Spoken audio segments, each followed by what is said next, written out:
السلام علیکم۔ ناشتے میں کھجور کا استعمال کرنے سے جسم کو طاقت ملتی ہے۔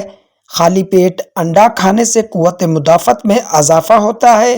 انسان سارا دن ایکٹیو اور توانا رہتا ہے۔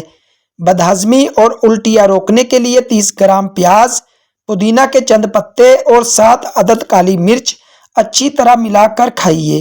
صبح دوپہر سلاد کے طور پر پیاز کا استعمال بدہضمی روکتا اور جسمانی طاقت بڑھاتا ہے۔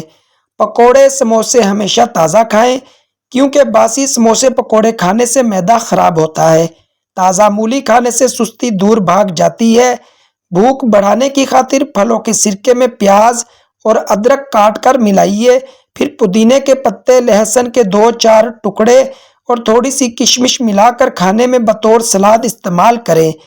سر کے زخم اور خارش دور کرنے کے لیے نیم کی نمولیاں پیس پانی میں ملا گاڑھا لیپ بنا کر رات کو بالوں میں اچھی طرح لگائیں۔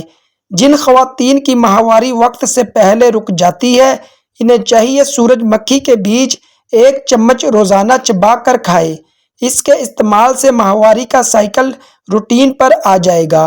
کھانسی روکنے کے لیے صبح دوپہر شام ملٹھی منہ میں رکھ کر چوسیں۔ دہی میں زیرہ سفید ڈال کر استعمال کیا جائے تو یہ ہاضمہ بہتر بناتا ہے۔ آنکھوں کی جلن دور کرنے کے لیے ٹھنڈے پانی کے چھینٹے ماریں اور برف سے ٹکور کریں۔ پانی 3 سانس میں پینے سے پھیپھڑوں کا کینسر نہیں ہوتا۔ زخم کی سوجن دور کرنے کے لیے پیاز جلا اس میں ہلدی ملا کر لیپ بنائیے، اسے پھر زخم پر لگائیے۔ روزانہ الائچی والا دودھ پینے سے ہاضمہ بہتر ہوتا ہے اور قبض بھی ختم ہو جاتی ہے۔ روزانہ کچے دودھ سے چہرے کی کلینزنگ کرنے سے چہرے کی جلد جوان رہتی ہے۔ بکری کا دودھ استعمال کرنے سے جلد ملائم اور خوبصورت ہو جاتی ہے۔ دائمی قبض دور کرنے کے لیے صبح شام زیتون کا تیل معتدل مقدار میں استعمال کریں۔ گندم کے آٹے کی روٹی کھانے سے معدہ مضبوط ہوتا ہے۔